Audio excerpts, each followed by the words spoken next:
నమస్తే. భాగవత సుధా కార్యక్రమానికి స్వాగతం. ప్రవచకులు కురవి గోపీకృష్ణ శర్మ గారు మన స్టూడియోలో ఉన్నారు. మనం గజేంద్ర మోక్షం గురించి అడిగి తెలుసుకుందాం. నమస్తే సార్. నమస్కారం అండి.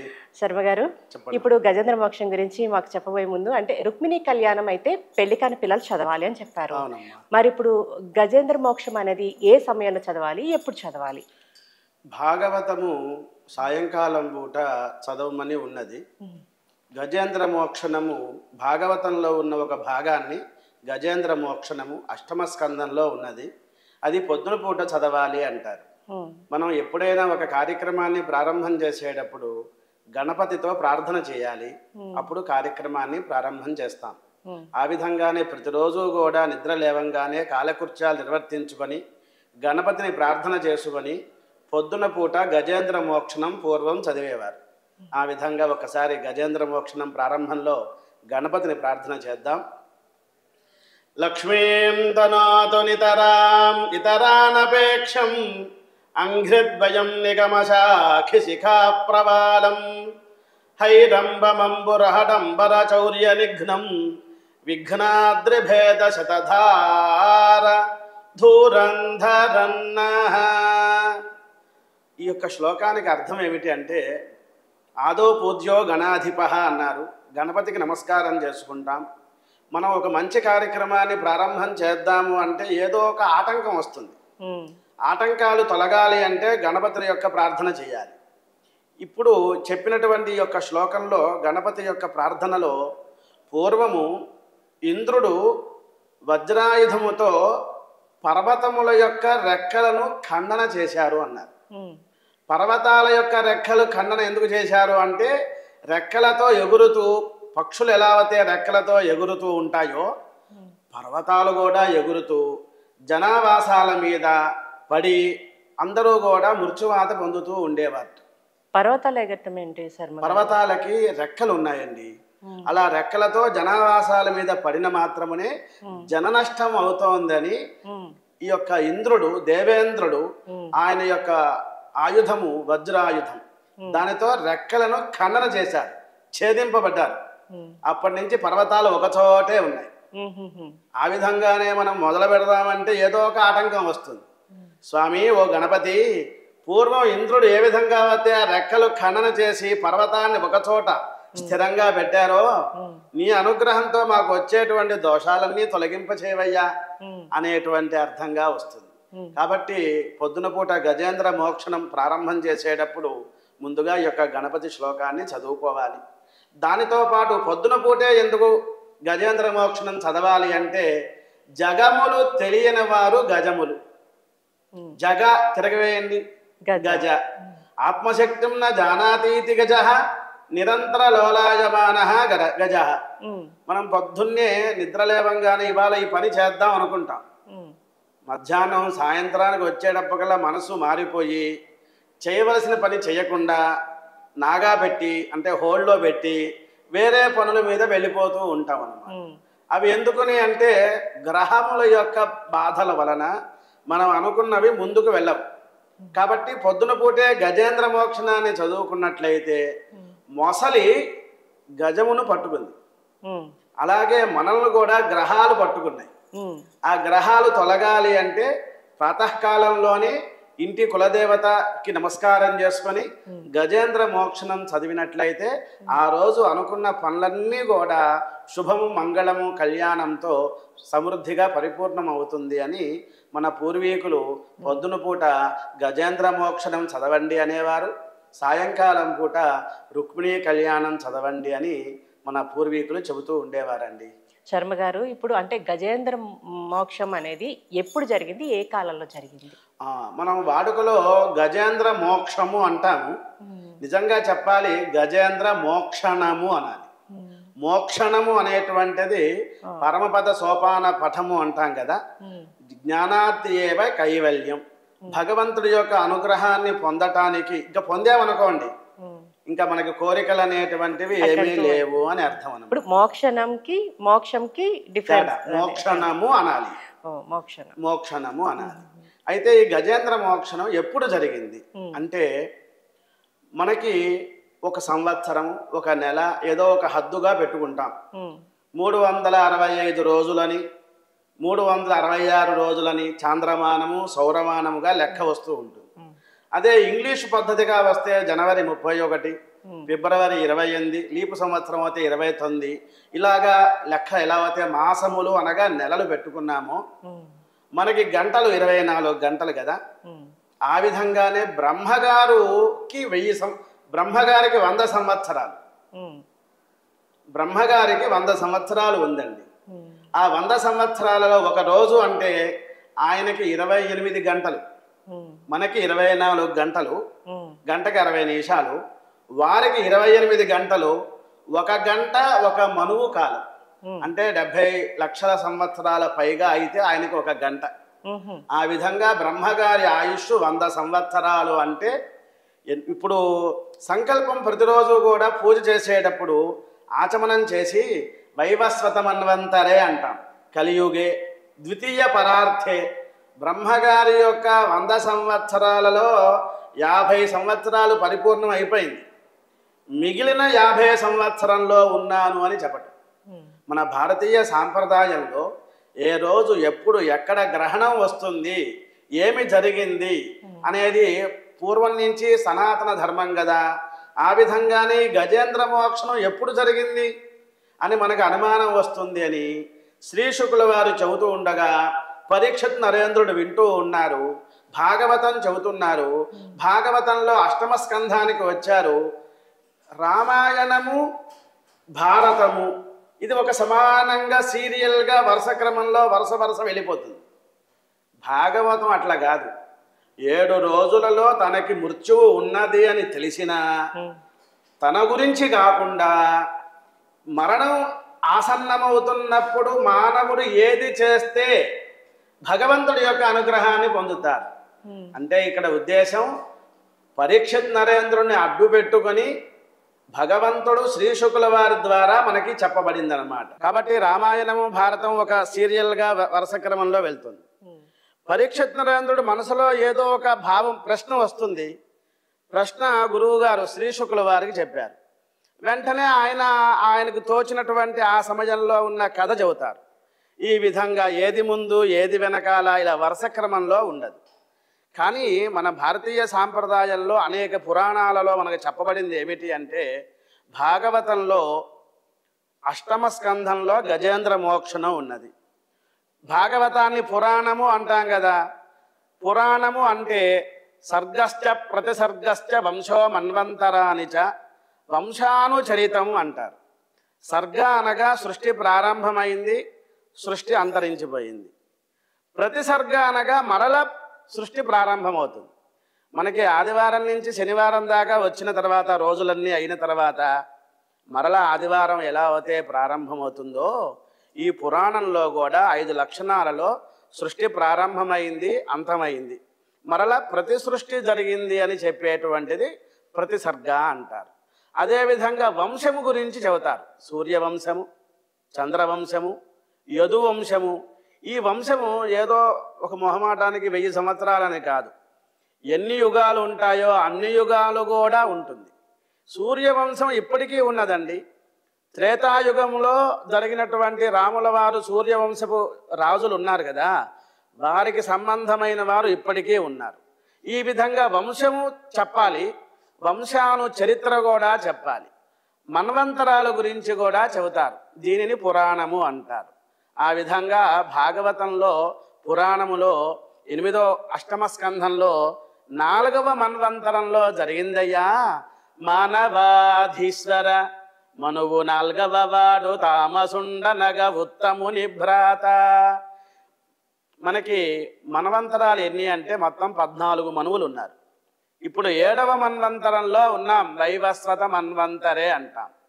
మొదటి మన్వంతరం స్వయంభూ మన్వంతరం, 2వ వారు స్వారోచిష మన్వంతరం, 3వ వారు ఉత్తమ మన్వంతరం మనువు, 4వ మన్వంతరం తామస. ఈ నేటికి 3 మన్వంతరాల క్రితం జరిగినటువంటి తామస మన్వంతరంలో జరిగిన కథ గజేంద్ర మోక్షణము అన్నమాట. ఇప్పుడు శర్మ గారు అంటే మనకి గజరాజు ఏమో భూమి మీద సంచరిస్తాడు, మొసలేమో నీళ్ళలో ఉంటుంది. ఈ రెండిటి మధ్యలో ఇప్పుడు మనకి ఈ సంఘర్షణ అంతా ఎప్పుడు జరిగింది, ఎలా జరిగింది? ఇక్కడ మనకి ఒక ప్రమాణంగా చూసుకుంటేనండి, వృత్తి ఉద్యోగ వ్యాపారులాగానే అధికారులు కూడా సీఎం పిఎం ఈ విధంగా అవన్నీ పదవులు అన్నమాట. ఇంద్రుడు ఇవన్నీ కూడా పదవులు. ఆ పదవులు ఆ స్థానంలో పేర్లు మారుతూ ఉంటాయి కానీ ఇంద్ర పదవి మారదు, మనుషులు మారుతూ ఉంటారు. ఇప్పుడు 7వ మన్వంతరంలో ఉన్నాం కాబట్టి ఋషుల పేర్లు ఏమిటి అంటే కశ్యపోత్రి భరద్వాజో విశ్వామిత్ర అధ గౌతమ వశిష్ఠ జమదగ్నిశ్చ అని చెబుతాం. అదేవిధంగా ఇప్పుడు ఉన్నటువంటి ఇంద్రుడి పేరు పురంధరుడు అంటారు. ఈ గజేంద్ర మోక్షణం 4వ మన్వంతరంలో జరిగింది కదా. అప్పుడు తామసుడు అనేటువంటి మన్వంతరంలో జరిగిన కథలో త్రిశిఖుడు అనేటువంటి ఇంద్రుడు ఉన్నారు, జ్యోతిర్వ్యోములు అనేటువంటి ఋషులు ఉన్నారన్నమాట. అంటే సప్త ఋషులు ఎప్పుడూ సప్త ఋషులే, 7గురే, కానీ వాళ్ళ పేర్లు మారిపోతూ ఉంటాయి. మన్వంతరాలు వచ్చే సమయానికి పేర్లు మారిపోతూ ఉంటాయి. జ్యోతిర్వ్యోములు అనేటువంటి ఋషులు ఉన్నారయ్యా. ఆ విధంగా తామసుడికి 10 మంది సంతానము మనువుకి. ఆ సమయంలో హరిణి హరిమేధుడు అనేటువంటి ఋషి దంపతుల యొక్క పుత్రుడు శ్రీహరి గ్రాహబద్ధుడైన గజరాజు విడిపించి ప్రాణభయము వలన బాపికాచే హరిదయా సముద్రుడు అఖిల లోకేశ్వరుడు శుకుని చూచే అనియ విభుడు. ఈ కథ చెబుతున్నారు. 4వ మన్వంతరంలో జరుగుతోంది. హరిని హరిమేధుడు అనే ఋషి దంపతులు ఉన్నారు. వారికి పుత్రుడు శ్రీహరి శ్రీ మహావిష్ణువు. భగవంతుడు దగ్గరికి మనం వెళ్ళలేం, భగవంతుడే మన దగ్గరికి వస్తారు.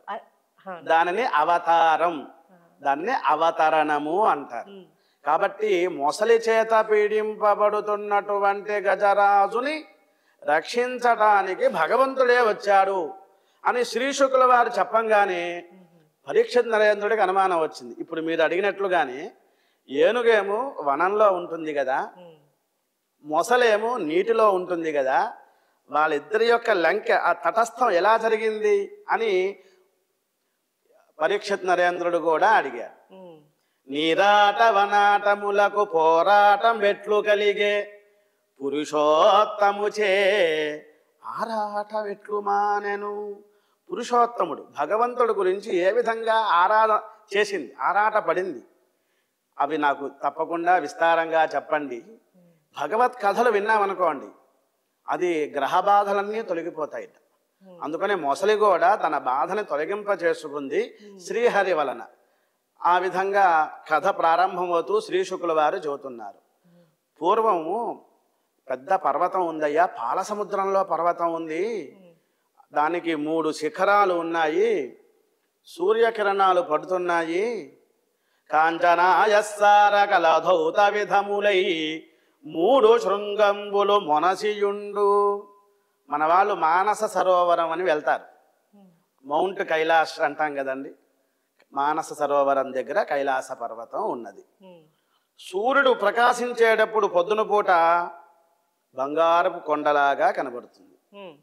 అక్కడ ధాతువులన్నీ ఉంటాయి, ఔషధాలన్నీ ఉంటాయి కదా, వాటి ప్రకాశం వీటి మీద వస్తుంది అన్నమాట. అదేవిధంగా మంచు పడింది అనుకోండి, వెండి కొండలాగా ఉంటుంది.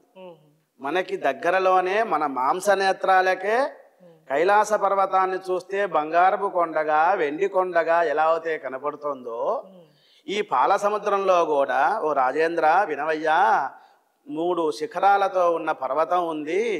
కాంచన అయస్సార కలధౌత విధములై. కాంచన అయస్సార కలధౌత. కాంచనము అంటే బంగారము, ఒక శిఖరంలాగా ఉందన్నమాట. రెండవది అయస్సార, తెలుగు తల్లి లాంటిది మన భాష, తెలుగు భాష. ఇంకా చెప్పాలంటే సంస్కృతం తల్లి భాష. పుత్రిక ఎవరు అంటే తెలుగు అన్నమాట. మన యొక్క తెలుగు భాషలోంచే మిగతా భాషలన్నీ ఏర్పడ్డాయి, అంటే సంస్కృత భాష నుంచే వచ్చినాయి. కాంచనాయస్సార, ఐరన్ అన్న పదం ఎలా వచ్చింది? అయస్సారా అన్నారు. మాత అంటే మదరు, భ్రాత అంటే బ్రదర్ అంటారు. ఈ కాలంలో లెంత్ పెరుగుతోందని బ్రో అంటున్నారు. ఇలాగ పదాలన్నీ కూడా మన తత్తు ఉంది. తత్ అంటే దట్టు, అది అని. మక్షిక, మషికాహ. మషిక అంటే మస్కెటో. ఈ పదాలన్నీ కూడా ఏదో లాటిన్ అని, ఆ భాషని ఈ భాషని అన్నారు. కానీ మన యొక్క 6 టీవీ ద్వారా సామాన్యుడు కూడా అర్థం అవ్వాలన్న ఉద్దేశంతో భాగవతం మొత్తం చదవకపోయినా ఈ ఎపిసోడ్ చూసంగానే ఈ గజేంద్ర మోక్షణంలో గజము అన్న పదానికి ఏనుగుకి ఎన్ని పేర్లు ఉన్నాయి, తెలుగు యొక్క భాష కూడా తెలియటానికి చక్కగా ప్రారంభం చేస్తున్నాం. ఇక్కడ కాంచనాయస్సార కలధౌత. కలధౌతము అంటే వెండి అని అర్థం. సూర్యకిరణాలతో దేదీప్యమానంగా దగద్ధగాయమానంగా వెదజల్లిపోతోందయ్యా. అక్కడ సైట్ సింగ్కి చాలామంది విమానాలతో ప్రియుడు ప్రేయసి వచ్చి కలిసి తిరుగుతూ ఉంటారు. ఆ పర్వతం మీద గంధర్వులు గానం చేస్తూ ఉంటారు. అదేవిధంగా అప్సరసలు నృత్యం చేస్తూ ఉంటారు. ఆ పర్వతం నుంచి నీళ్లు పడుతున్నాయి, సెలయేర్లు పడుతున్నాయి. పక్కన ఋతుమత్ అనేటువంటి ఒక ఉద్యానవనం ఉన్నది. ఈ కాలంలో ఫామ్ హౌస్ అంటాం కదండి, ఎవరికి వాళ్ళు ఒక 50 ఎకరాలో 100 ఎకరాలో ఒక ఎస్టేట్గా పెట్టుకుంటాం కదా. మనకి దిక్కులు ఎన్ని? మొత్తం 8 దిక్కులు. దానిలో వరుణదేవత యొక్క ఉద్యానం ఉన్నది, అది ఋతుమత్ అంటారు. అక్కడ అనేక ఓషధులు ధాతువులతో బ్రహ్మాండంగా ఉన్నది. పైనుంచి నీళ్లు పడుతూ ఉన్నాయి. ఆ పక్కన పెద్ద కాసారం ఏర్పడింది. నీటి పక్కన ఒడ్డు మీద అనేక వృక్షాలు ఉన్నాయి. ఆ నీళ్ళన్నీ కూడా ఎలా ఉన్నాయంటే ఫ్రూట్ జ్యూస్ లాగా ఉన్నాయి. నీళ్లు పండ్ల రసాలలాగా ఎలా ఉంటాయి అంటే సుఖపికాదులు, చిలుక, కోకిలలు ఆ యొక్క పండ్లను కొట్టినప్పుడు చిలుకతో ముక్కుతో ఆ రసమంతా నీళ్ళలో పడంగానే చాలా తీయగా ఉంది. ఈ గజరాజు తన పరివారము మంచినీళ్ళ కోసం, అది ఎండాకాలం, దాహం కోసంగా ఆ నీటి దగ్గరికి వెళ్ళిందండి. అప్పుడు మొసలి పట్టుకునేటువంటి ఈ తతంగం అంతా జరిగిందనమాట. అంటే శర్మ గారు, ఇప్పుడు గజరాజుని మొసలి పట్టుకోవడం అనేది ఒక శాపం అని చెప్పుకోవాలా? అంటే దేని గురించి జరిగింది ఇదంతా? అవునమ్మా, ప్రతిదానికి కార్యము కారణము అంటారు. మనం రోడ్డు మీదకి వెళ్ళంగానే బురద ఉందనుకోండి, ఆహా వరుణదేవత యొక్క అనుగ్రహం కలిగింది, వర్షం వచ్చింది అనేటువంటిది తెలుస్తుంది. ఒకవేళ రోడ్డు మీదకి వెళ్ళినప్పుడు బురద లేదు, పైన మేఘాలన్నీ కూడా గర్జిస్తున్నాయి, ఆహా ఇప్పుడు వర్షం రావచ్చు, వస్తుంది, పడుతుంది అని మనం ఎలా అయితే అనుకుంటామో కార్యము కారణములాగా అడ్డబొట్టు పెట్టినా నిలువు బొట్టు పెట్టినా ఎవరికైనా సరే దానము ధర్మము నారాయణ సేవ చేశావా లేదా అన్నది కావాలి. 84 లక్షల జీవరాశులలో మానవ జన్మ చాలా ఉత్తమమైనది. ఇది మంచి ఇది చెడు అనేటువంటి తెలుస్తుంది. ఈ గజరాజు కూడా అంతకు ముందు ఆయన ద్రవిడాధీశుడు ఇంద్రద్యుమ్నుడు అనే మహారాజండి. ద్రవిడ ఆ పదం ఎలా వచ్చింది అంటే, ద్రవిడ దేశం అంటే తమిళనాడు, కేరళ, కర్ణాటక, ఆంధ్ర, ఈ యొక్క 5-6 రాష్ట్రాలని కలిపి ద్రవిడ దేశము అంటారు. దానినే త్రివిధ, త్రివిధ నుంచి ద్రవిడ అంటే భూమికి 3 పక్కల నీళ్లు ఉన్నాయి కాబట్టి త్రివిధ, 3 రకాలుగా ఉంది కాబట్టి వాడుకలో త్రివిధ ద్రవిడ. పూర్వం భార్యని వసి వసి అనేవారు. వసి వసి వసో వసో అంటున్నారు ఇప్పుడు. అది చూసారని మారిపోయింది కదా. త్రివిధ కాస్త ద్రవిడలాగా రూపాంతరం చెందింది. అక్కడ ఇంద్రద్యుమ్నుడు అని మహారాజు ఉన్నారు. విష్ణుమూర్తి యొక్క అంశం ఉంటే కానీ ఆ రాజుగారికి ఆధిపత్యం అనేది రాదు, ఆ పదవి రాదు. ఆయన ఈ కాలంలో ఎలా ఉంటుందంటే, మనకి పిల్లలు 1 ముద్దు 2 హద్దు 3 వద్దు అనుకుంటున్నారు. పూర్వకాలంలో 10 మంది సంతానం. రాజుగారు అంటే ఎక్కువ మంది భార్యలు ఉంటారుగా, సంతానం ఉంటుంది కదా. ఆ రాజుగారు ఏం చేశారంటే, పిల్లలకి రాజ్యాన్ని అప్పచెప్పేసి చక్కగా కొండ మీదకి వెళ్దాం, ముక్కు మూసుకొని మౌనంగా తపస్సు చేసుకుందామని అనుకుంటారు.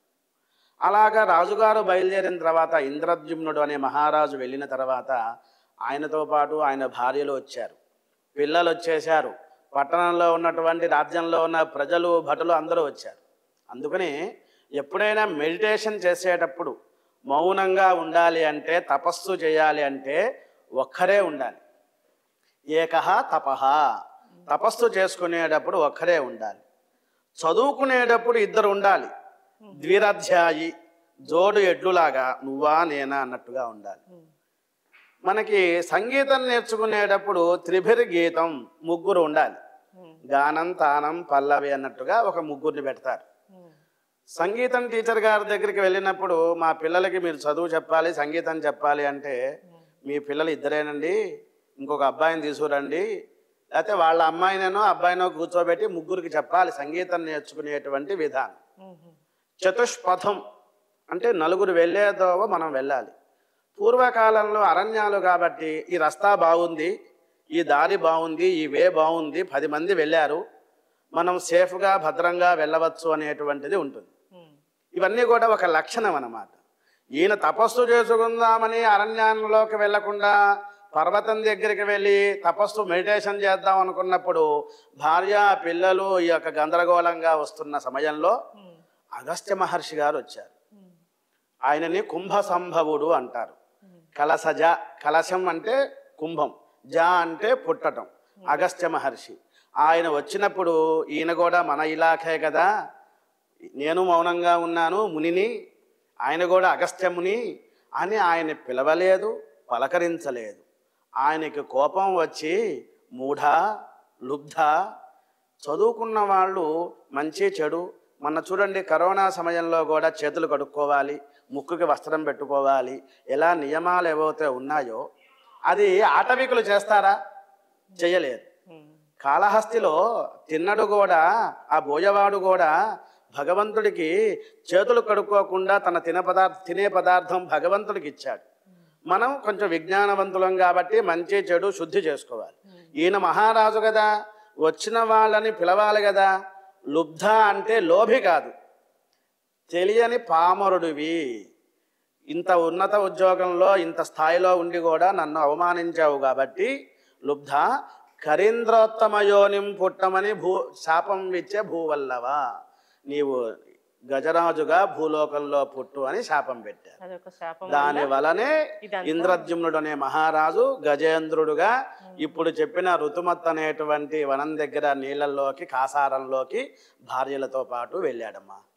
శర్మ గారు, అంటే ఇప్పుడు గజరాజుకి మోక్షణం ఎంత కాలంలో జరిగింది, దానికి గల సమయం ఏంటి?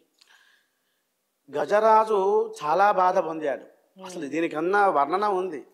ఇక్కడ కథ కథనం తేడా ఉంటుంది. బయటికేమో కథ గజరాజు అని ఉంటుంది. నిజంగా చెప్పాలంటే ఆ కథ మన గురించే చెప్పేది. పూర్వం వివాహం కాకముందు ఒక్కరే ఉంటారు, వివాహం అయిన తర్వాత భార్యాభర్తలు, సంతానము, మనవళ్ళు మనవరాళ్ళు, ఈ విధంగా లంపటంలో సంసారం అనేటువంటి సాగరంలో నీవు కూడా గజరాజులాగా మునిగిపోతున్నావయ్యా, మొసలి పట్టుకుంది, ఇప్పుడైనా సరే ఖేల్కతం దుకాణం బందురా, జుట్టు నెరుస్తోంది, కన్ను కనబడట్లేదు, భగవన్నామ స్మరణ చేయి, బిగ్గరగా చెయ్యి. దీనిని ఏమంటారంటే గళము అంటారు. భగవన్నామ స్మరణ చేస్తే దీనిని గళము అంటారు, లేకపోతే గంగాళం అంటారు. గంగాళం అంటే నీళ్లు పోస్తారు కదా, బకెట్ లాంటిది అనమాట. దీని సార్థకత్వం చేయాలి కాబట్టి భగవంతుడి యొక్క నామాన్ని స్మరిస్తూ ఉండాలి. ఈ యొక్క సంసారం అనేటువంటి లంపటంలో మానవులు అనేటువంటి వారు పడిపోతూ ఉంటారు. గజరాజు కూడా మంచినీళ్లు త్రాగటానికి వచ్చాడు, అది ఎండాకాలం. గజములు వస్తున్నప్పుడు, ఇంకా చెప్పాలి అంటే అరణ్యానికి రాజు ఎవరు అంటే మృగరాజు, సింహం గురించి చెప్పాలి. ఇక్కడ గజరాజు గురించి ఎందుకు చెప్పారు అంటే అష్టమ స్కంధంలో గజేంద్ర మోక్షణం గురించి చెబుతున్నారు. దీనికి ముందు 7వ స్కంధంలో ప్రహ్లాదోపాఖ్యానంలో నృసింహ రూపంలో, లక్ష్మీ నృసింహ రూపంలో, నరసింహ రూపంలో ఆవిర్భవించారు. కాబట్టి భగవంతుడికి భక్తుడికి అనుసంధానంగా అందరూ సమానమే, ఇటు మృగమైన అదేవిధంగా గజమైన ఒకటే అనే ఉద్దేశంతోనే గజేంద్ర మోక్షణంలో గజరాజు సంసార లంపటంలో పడి తన భార్యలతో మంచినీళ్ళు త్రాగుదామని ఎండాకాలం అన్న ఉద్దేశంతో వస్తూ ఉన్న సమయంలో మనం చూడండి, కాస్తంత అహంకారం ధనము ఉండేటప్పుడు ఎలా అయితే దర్పంగా మన స్టేటస్ అని, ఈ యొక్క స్టామినా అని ఇలా పదాలు వాడుతూ ఉంటాం. ఇదంతా కూడా గజరాజు గురించే మనం తెలుసుకోవాలి. గజరాజు కూడా తన భార్యలతో వెళ్తున్నప్పుడు అక్కడ ఉన్నటువంటి మృగాలన్నీ కూడా కకావికలం అయిపోయినాయి. పులులు మొత్తంబులు పొదరిళ్లలో దూరు, మంచినీళ్ళకు వస్తున్నప్పుడు ఆ యొక్క మదజలం ఏనుగు యొక్క గండస్థలం నుంచి నీరు కారుతూ ఉంటుంది. అది బాగా తీయగా ఉంటుంది, సువాసన కూడా వస్తుంది. మన ఇంట్లో మల్లెపూ చెట్టు వేశాం, ఆ వాసన మనకేనా, పక్క వాళ్ళకి కూడా వస్తుంది. ఈ గజరాజు మంచినీళ్ళ కోసం వస్తున్నాడు అనగానే ఆ వాసన వలన పులులన్నీ కూడా పొదరిళ్ళలోకి వెళ్ళిపోతున్నాయి. అదేవిధంగా ఈ యొక్క జింకలు ఇవన్నీ కూడా దిక్కుల వైపు పారిపోయినాయి. నెమలులు ఈ యొక్క రెక్కలతో పైకి వెళ్ళిపోతూ ఉన్నాయి. తర్వాత మహిషం అంటే దున్నపోతులు, ఇవన్నీ కూడా బురదలోకి వెళ్ళిపోతున్నాయి. మ్యాచింగ్ అనమాట. అంటే బురద అంటే నల్లగా ఉంటుంది, దున్నపోతులు కూడా నల్లగా ఉంటాయి. కాబట్టి మా ప్రాణాన్ని మేము రక్షించుకోవాలన్న ఉద్దేశంతో వాటి ఎక్కడైతే ఉంటాయో విశ్రాంతి తీసుకుంటాయో దానిలోకి వెళ్ళిపోయి భద్రంగా జాగ్రత్తగా ఉన్నాయి. ఇప్పుడు పులులు పొదరిళ్ళలోకి ఎందుకు వెళ్ళాలి అంటే పులులకి చారలుగా నల్ల చారలు, పసుపు ఇలా ఉంటాయి కదా. ఇది ఎండాకాలం, చైత్ర వైశాఖ మాసములు వసంత ఋతువు కాబట్టి చెట్లు చిగురిస్తూ ఉంటాయి. ఎండిపోయినవి కొంచెం తెల్లగా ఉంటాయి, నల్లగా ఉంటాయి, పసుపుగా ఉంటాయి. ఈ విధంగా కలరింగ్ అంటూ ఉంటాం ఈ కాలంలో. ఆ విధంగా తన ప్రాణాన్ని నిలబెట్టుకోవటానికి ఇవన్నీ కూడా అలా దిక్కులకు వైపు వెళ్ళిపోయినాయి. కానీ చమరీ మృగం అని ఒక మృగం ఉందండి. దాని తోక చాలా మనకి విష్ణుకరలాగా ఎలా అయితే ఉంటుందో దాని తోకతోనే ఇప్పుడు కూడా మన దేవాలయాల్లో వింజామరలాగా విసురుతూ ఉంటారు. దేవాలయంలో అదొక సేవ. అలాగే రాజు చక్రవర్తి అలా కూర్చున్నప్పుడు అటు ఇటు కూడా వింజామరలతో విసురుతూ ఉంటారు, తెల్లగా ఉంటారు. ఆ చమరీ మృగాలు ముందుకు వచ్చి మమ్మల్ని క్షమించండి, అందితే జుట్టు పట్టుకుంటారు, లేకపోతే అందకపోతే కాళ్ళు పట్టుకుంటారు. ఇవన్నీ కూడా పక్కకి వెళ్ళిపోయిన చమరీ మృగాలు ఎక్కడి వెళ్ళలేక మీరు ఎండాకాలంలో ఇలా వస్తున్నారు, ఎంత చెమటగా ఉంది, వాల చామరంబు, మా యొక్క వాలమే తోకే ఈ యొక్క విసనకర్లాగా విసురుతాము, మమ్మల్ని ఏమీ చేయమాకండి అని గజరాజు వస్తున్నప్పుడు కొన్ని పాదాలకి నమస్కారం చేసినాయి. మనం చూడండి, ఈ గజరాజు కథ మనకే ఎందుకు చెప్పారు అంటే మన తల్లి కానీ తండ్రి కానీ మంచి డబ్బున్న స్థితిలో ఉన్నారనుకోండి, పిల్లలు ఏం చేస్తారు, నేను ఏది చేసినా ఏ తప్పు చేసినా మా నాన్న ఉన్నాడు అనేటువంటిది పిల్లలకి కూడా అహంకారం వస్తుంది. మన యొక్క 6 టీవీ ద్వారా ఈ యొక్క ఛానల్ ద్వారా ఎందుకు చెప్పడం అంటే తల్లిదండ్రులు ఎంత ఉన్నత స్థానంగా ఉన్నా ఒదిగి ఉండాలి అన్న ఉద్దేశంతో గజరాజు కూడా నేను అనే దర్పం ఉన్నప్పుడు ఆ పిల్లలు కూడా ఎలా వస్తున్నాయిట, గజరాజుకి ముందుగా చిన్న గున్న ఏనుగులు, కలభ మృగములు అంటారు. కలభ అంటే ఏనుగుల పేర్లు, గున్న ఏనుగు అంటే కూడా ఏనుగు పేరు, ఆశ అంటే కూడా ఏనుగు పేరు అన్నమాట. ఇవన్నీ జాతుల పేర్లు, ఇవన్నీ పర్యాయ పదాలు. హైదరాబాద్ని భాగ్యనగరం ఇలా పర్యాయ పదాలు ఎలా అయితే అంటామో గజేంద్ర మోక్షణం చదువుతున్నప్పుడు ఏనుగు ఎలిఫెంట్ యొక్క నేమ్స్ ఏమున్నాయి అంటే పర్యాయ పదాలు 10 దాకా వస్తాయండి. దానిలో కలభంబులు అంటే గున్న ఏనుగుల కన్నా కొంచెం పెద్దవి.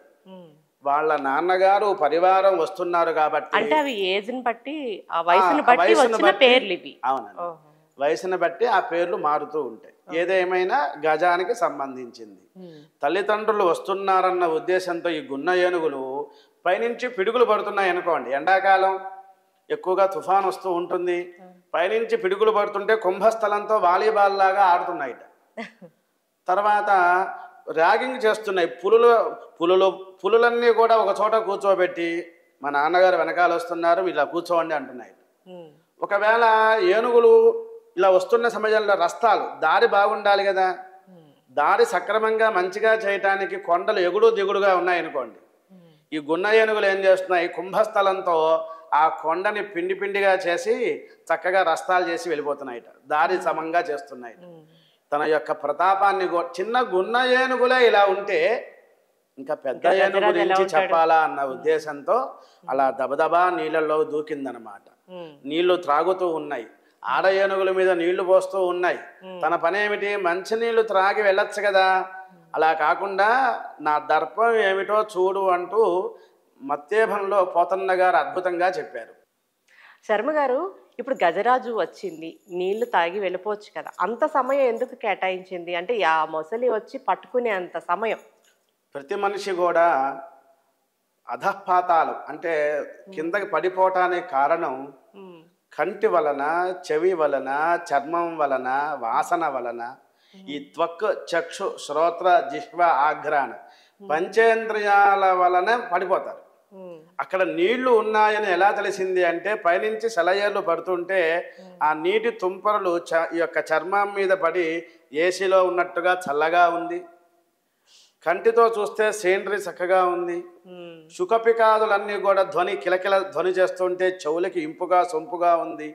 అందువల్ల అక్కడే ఎక్కువసేపు మంచినీళ్ళు త్రాగుతూ విహరిద్దాం, ఉమ్, తన యొక్క దర్పాన్ని చూద్దాం అనుకుంటూ గజరాజు ఒక్కసారి తొండంపులా పైకెత్తి ఘీంకరించాడు. ఉమ్, వెంటనే ఆడ ఏనుగులన్నీ కూడా చుట్టూతా ఉన్నాయి.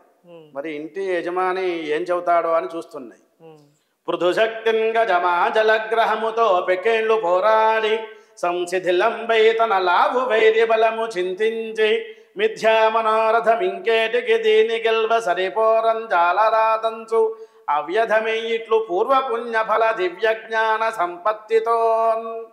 ఎప్పుడైతే గజరాజు మంచినీళ్ళు త్రాగుదాం అనుకున్నప్పుడు తన దర్పాన్ని చూపిస్తున్నాడో అప్పుడు ఎక్కడో ఉన్నటువంటి మొసలి ఈ యొక్క పంచేంద్రియాల లోలత్వం వలన తన భార్యల మీద చెక్కిళ్ళ మీద నీళ్లు పోస్తూ ఆ దర్పాన్ని చూపిస్తున్న సమయంలో ఆలస్యమైపోవటం, వెంటనే ఎక్కడో ఉన్నటువంటి ఆ మొసలి అక్కడ ఉన్నటువంటి నీటి పరివాహ ప్రాంతం మొత్తం కూడా కింద ఉన్న మట్టి పైకి వస్తుంది, పైన పుష్పాలన్నీ కూడా కింద పడిపోతున్నాయి, నాచంతా కూడా పైకి వచ్చేస్తోంది, కకావికలం అయిపోతోంది. ఎక్కడో ఉన్నటువంటి ఆ మొసలి పరిగెత్తుకుంటూ వచ్చి గజరాజుని పూర్వ పదయుగళం, యుగల గీతము అంటాం. అంటే ఇద్దరు పాడే పాటని యుగల గీతము అంటాం. ఈ మొసలి కూడా 2 పాదాలను ముందు పట్టుకుంది. 4 పాదాలలో ముందు పాదాలను గట్టిగా పట్టుకునేటప్పకల్లా అది ఎక్కడికి వెళ్ళలేక పరిస్థితిగా వచ్చిందండి. మరి ఇప్పుడు చుట్టూ ఉన్న ఏనుగులు ఏం చేస్తాయి? ఆడ ఏనుగులు కూడా ప్రయత్నం చేశాయి. అవి ఏమైనాయి, వెంటనే కరిమకరికి కరకరబెరయన్ ఇట్లా అతల కుతల భటులు అదరి పడెన్. మనకి అపార్ట్మెంట్లో పై ఫ్లోర్లో ఉన్న వాళ్ళు ఏవైనా పెద్ద గొడవ చేశారనుకోండి, మనం ఏం చేస్తాం, కింద ఉన్నప్పుడు పైన చూస్తాం కదా. మనకి భూమి కింద కొన్ని లోకాలు ఉన్నాయి, భూమి పైన కొన్ని లోకాలు ఉన్నాయి. అతల వితల సుతల రసాతల తలాతల రస మహాతల పాతాళ లోకాలు కింద ఉన్నాయి. భువర్లోక, సువర్లోక, మహోలోక, జనంలోక, తపోలోక, సత్యలోకం పైన ఉంది. భూమి కింద ఉన్నటువంటి అతల లోకంలో ఉన్న భటులందరూ కూడా భయపడిపోయారు, పైన ఏదో గొడవ జరుగుతోంది అని. సమఉజ్జి ఉండాలి. రాముడు ఉన్నాడు అంటే రావణాసురుడు సమఉజ్జి. ఒక అగ్నిహోత్రం ఉన్నది అంటే ఒక సూర్య భగవానుడు సమానం అన్నమాట.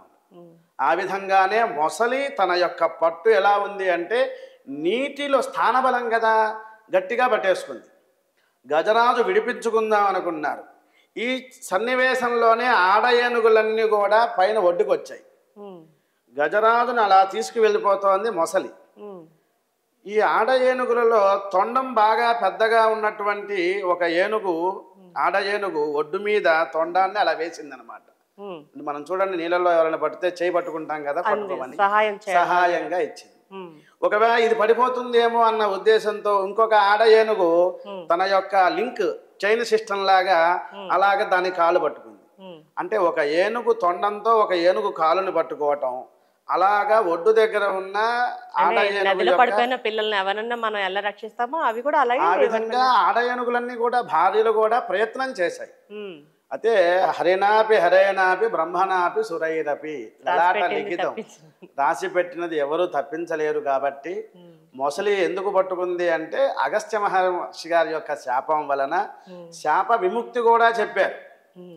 మనకు ఉందనుకోండి, మనకి ఎలా ఉంటుందంటే కోపాలు ఉంటే జీవితాంతం ఉంటాయి, కానీ మహాత్ములకి తాటాకు మంటలాగా ఉంటాయి. కాబట్టి ఎప్పుడైతే శాపం పెట్టారో అప్పుడు గజరాజుకి ముందుగా ఉన్న ఇంద్రద్యుమ్నుడు అనే మహారాజు అగస్త్య మహర్షి గారి పాదాలు పట్టుకుంటే, నిన్ను మొసలి పట్టుకుంటుందయ్యా, అప్పుడు నీ యొక్క పూర్వజన్మ వృత్తాంతం వలన నీకు మళ్ళీ రూపం వస్తుంది, అంతవరకు నువ్వు ఇట్లాగా ఉండాల్సిందే అని చెప్పబడింది అన్నమాట. శర్మ గారు, ఇప్పుడు గజరాజుని మొసలి ఎలా పట్టుకున్నది చెప్పారు, ఎలా విడిపించుకున్నది అనేది వచ్చే వారం వివరిస్తారా?